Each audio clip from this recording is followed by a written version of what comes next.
Hi there, I'm Cailen Ascher, and these are the Clarity Confessions.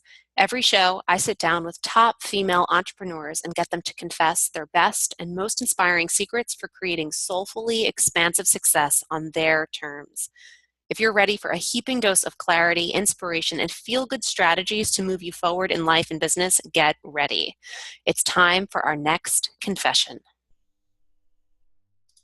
And today on the show, we have Joanna Turner.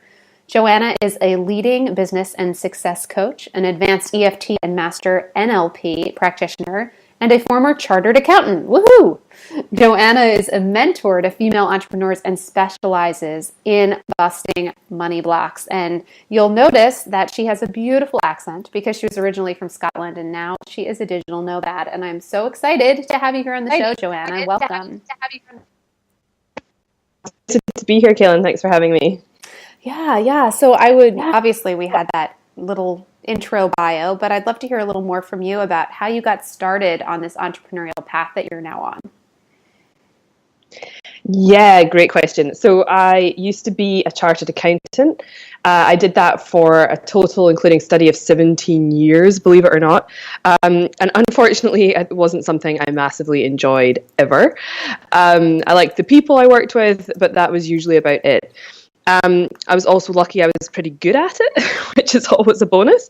And you get caught in that trap of being really qualified in something. I was really niched. I worked in insurance and reinsurance sector, and I also worked offshore in Bermuda. So I was very niched and very specific in what I did. The money was great. I was good at what I did. I also lived in Sydney, Australia, and so I was very, very lucky, but also my health was starting to deteriorate. I was having massive weight gain and loss. I was just miserable, living in paradise and completely miserable, earning great money. And I'm like, there must be something more to life. I kept asking that question, but didn't have the courage to do anything about it, unfortunately.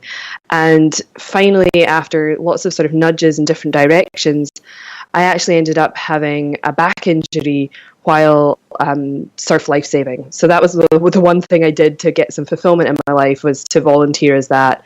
And I was out in one of the rescue boats, and we were out in massive surf, and I just took a really strong compression injury in my lower back and couldn't get out of bed the next day. So I was actually literally physically couldn't do the job I hated anymore. I couldn't sit for any period of time. And at that point, it seems like the worst thing that's ever happened in your life. I went into gaining more weight, getting depressed in what I was doing. But it was also, in hindsight, because hindsight, you get so much clarity with hindsight, it was the best moment of my life because it gave me the space to be able to study something. And I went into originally health coaching I did the Institute of Integrative Nutrition, IN, which a lot of people do, and it gets them started in the industry. But it's very rare that not a lot of people actually stay with that once they get into this industry. I realized the reason I was doing that was because I was always trying to figure out my weight. Why am I struggling with this?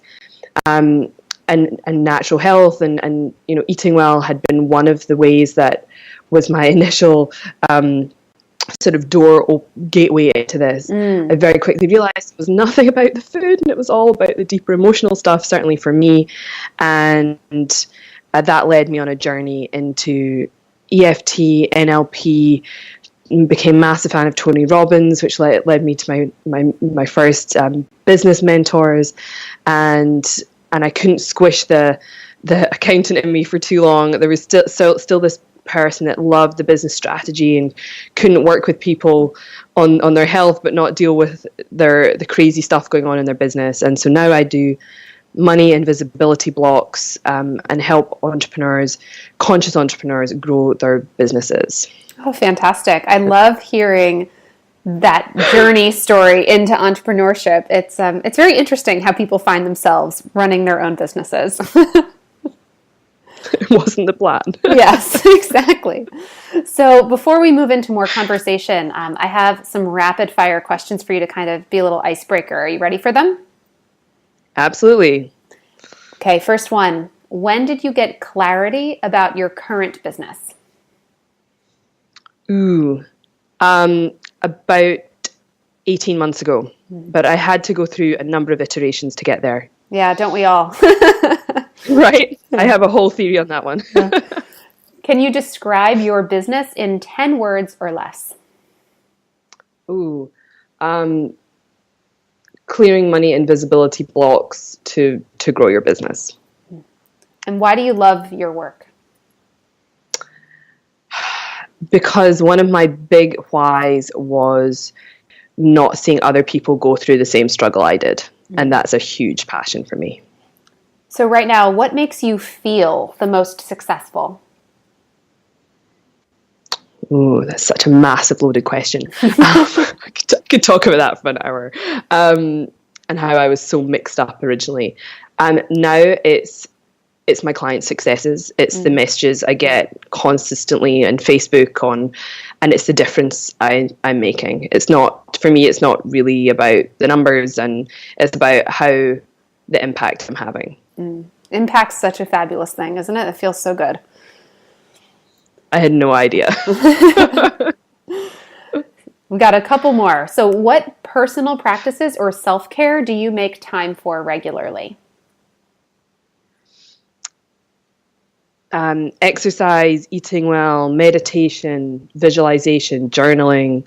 And I do a lot of energy work with other healers and practitioners as well. For you, what is the best thing about being an entrepreneur? Two things. Well, the impact is a hugie. The freedom is the other. The freedom to go where I want, do what I want, when I want is massive for me. And the people I've met, actually. And the personal growth. I don't know if it's the one thing. It's all good. So to balance that out, though, what is the hardest thing about being an entrepreneur? Oh, the hardest one thing. It's when you think you have to do it all yourself. It's been such, I think when most of us start this journey, it's like, I just want to help people. And when initially you're like, oh, wow, now I have to become a social media strategy, an online marketing expert, a salesperson. I'm now modeling in photo shoots, and I'm now speaking on stage, and they're like, hang on a second, this isn't what I expected. And I think all of those things hit people, and sometimes that they grind to a complete halt. And it's that personal growth and development and all of the learning that makes this industry what it is. And that's why I love it so much, because you really can't have the success without the personal growth. Yeah. It's one and the same. Okay. So we've arrived at the last rapid fire question. You're going strong. What is one word that sums up your business mission?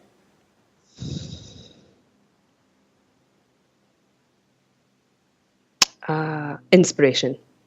That's a good one. So I would love to hear from you, if you don't mind sharing. You said you got clarity about 18 months ago about, truly what you're doing now. What did that first year in business look like for you? So the reason I do what I do, and I'm so glad I went through the struggles and all of that learning, because I couldn't have come out of the gates doing what I do now. I had to go through all that. I had to know what it felt like. The first 6 months specifically, I was busy. I was studying. I was working super hard. I was doing everything right. I was also hiding, not really telling people what I did, and I was making almost no money. So I was excited. I was kind of fired up. I was also working ridiculous hours and not getting anything really back in return. Couple of grand here and there, but it certainly wasn't covering my rent. And those first 6 months of learning were interesting. They were necessary, but also they were super frustrating. And I went through I was originally health coaching, then it was about emotional eating, and then I had a little brief round doing confidence for people to date again and weight loss. And finally, it wasn't until I cleared some of my money and visibility blocks and really got over some of my fear and some of the things that were blocking me that my clarity came. I also got clarity through doing. So I believe it comes, I'm sure you obviously talk about this a lot, but it comes two ways. One is by seeing if that thing is a right fit and if it feels good, and the other one is clearing some of the fear, because I say that everyone has clarity within them.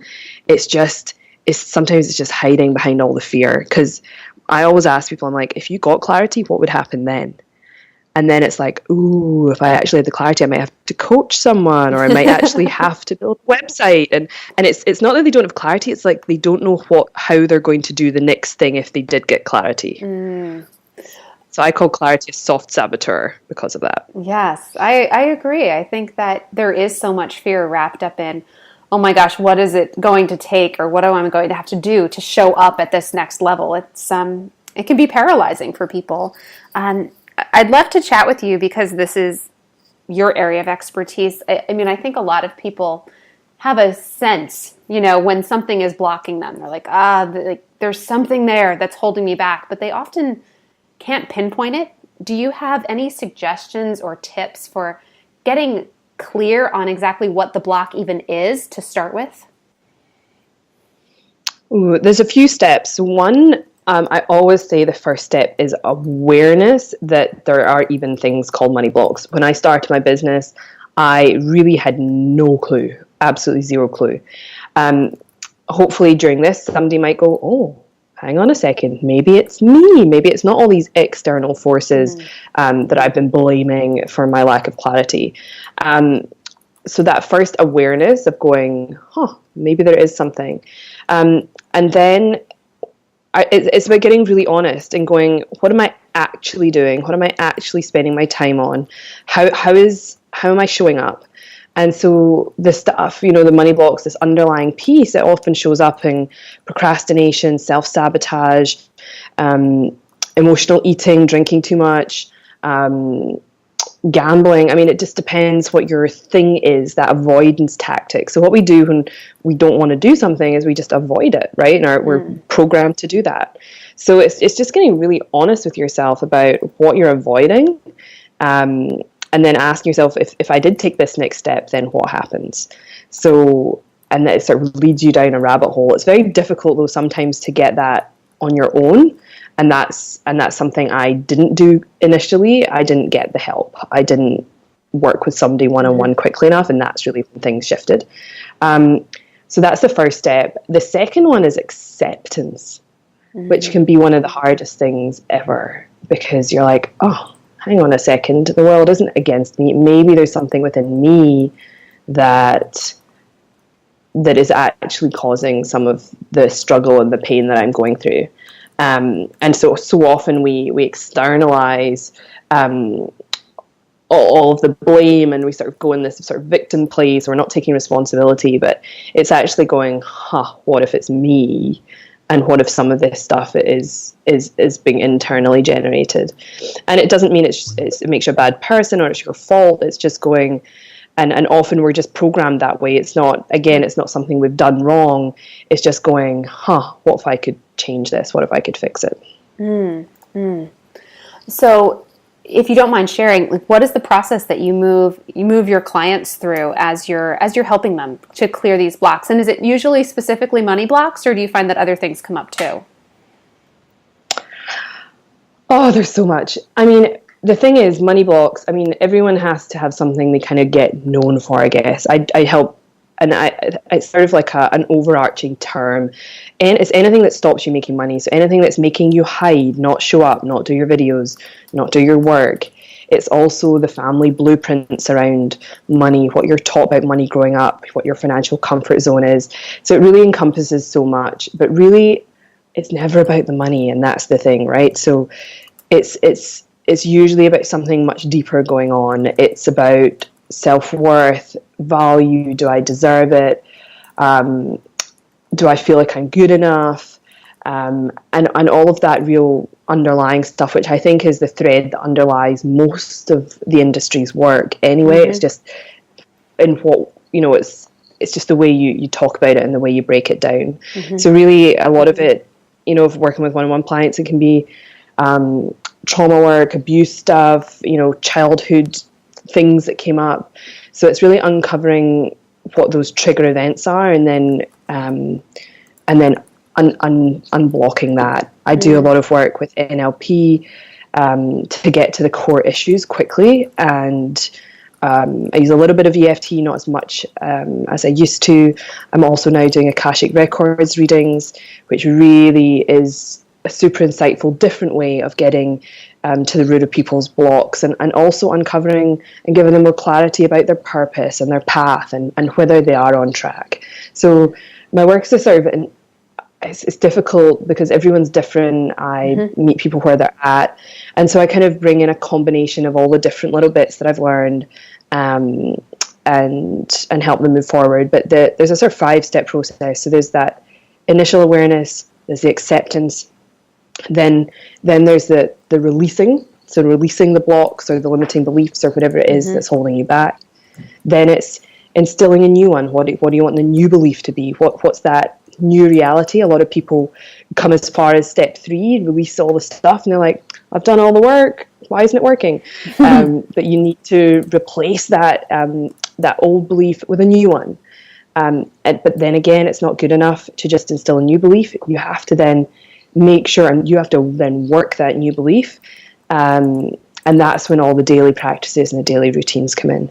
So a lot of people try and skip the first 4 steps and go straight to affirmations. And I had a client recently after our first VIP day. She was like, oh, I totally understand why affirmations don't work now. And I was like, yeah, you've got to do this other little bit of work first. And it's, a lot of people think it's scary and they avoid it, but it's a whole lot worse hanging on to it and not dealing with it for a long time. So yeah, that's so true. I studied yoga. I'm a trained yoga teacher from a previous job. And we always talk about that awareness piece, how the first step is just to bring awareness with as best you can, without judgment, without being hard and critical on yourself. But it's, and people so often don't recognize that as a victory of even saying like, hey, I think I might be butting up against a money block. And they feel like, oh my God, that I'm such a failure for having this. But just to even know that a money block exists, it's such a huge step forward. Oh, absolutely. I love that. And we have to be compassionate and love ourselves through this process instead of coming at it from a place of fear or judgment on ourselves. I love that piece that you mentioned. And it's part of that acceptance bit and not judging our parents for it, not blaming and forgiving them because they were doing the best they could too. So, and they were only doing what they'd been taught and what they'd been shown. And it's a beautiful process. And I think I often say that, without the awareness, you've got a beautiful excuse because you're just asleep and you have no idea. The thing is, once you have an awareness, I feel like you get a bit of responsibility. Yes. Because then it becomes a choice, because there is a way to fix it and to clear it. Not that you're broken, but there is a solution. If you know about it and you don't do anything, that's a choice. And that's when when you're not taking responsibility and when you're staying in that victim place. And I see that so often and it drives me nuts. So if there's people listening and thinking, hey, I have that awareness, I think I'm butting up against it. What's something you'd recommend as a next step if they're, kind of exploring how to move through these blocks? Sure. Obviously, if they're not ready to work with a practitioner on it, that is the fastest, quickest way. There's lots of different methods. So I obviously use my combination of things. But I've also I've worked with kinesiology, Reiki, different spiritual energy healers, yoga even is fabulous. Like, what's the one where you shift the emotion? It's not Teta. Is it beginning with T? The one that you shift the emotions through. I was just listening to something about this the other day. Kundalini yoga. Yes. Right. Yes. So or sound. I go to sound healings. I've tried everything. Acupuncture. Right. So whatever the method is that speaks to you, work with somebody that can help you shift through all those blocked emotions. So really what we're trying to do, and I was on a summit recently with Ryan Yokomi, and I love the way he described it. It came from somebody else. I can't remember who it was, but he was like, this issue, have you ever tried to hold a beach ball under, like in a swimming pool? Yes. Like when you're a kid, you're like trying to balance on top of the beach ball, and eventually it like pops up and you're like, ah, right? It's a bit like what we're trying to do with these issues, right? And we're trying to squish this beach ball down, but unfortunately it never stays under the water, and eventually it's going to like pop up and burst to the surface. Often when we least expect it, it can show up as a health concern, in bad relationships, in panic attacks, and I mean all sorts of weird and wonderful ways this stuff like surfaces. And really, if you have the awareness, the thing is you can go and like take the stopper out the beach ball and just like help it deflate, right? So you don't have to have this giant splash. So find whatever works for you. I love, like, if you just want to do something yourself, emotional freedom technique, EFT, is incredible. It's also sometimes referred to as tapping. There's loads of YouTube videos on it. There's a guy called Brad Yates who is classic. He has a video for every issue you could possibly have. I think EFT is a fantastic tool for anybody going through anything. It's one you can just do yourself. It's super simple. Again, it's more powerful with a practitioner, but to get started, by all means, go watch some YouTube videos, do some tapping along with him. He's like a real kind of dad guy. And start exploring some of this stuff. I don't know anybody, who doesn't have a money story or has suffered some sort of money block.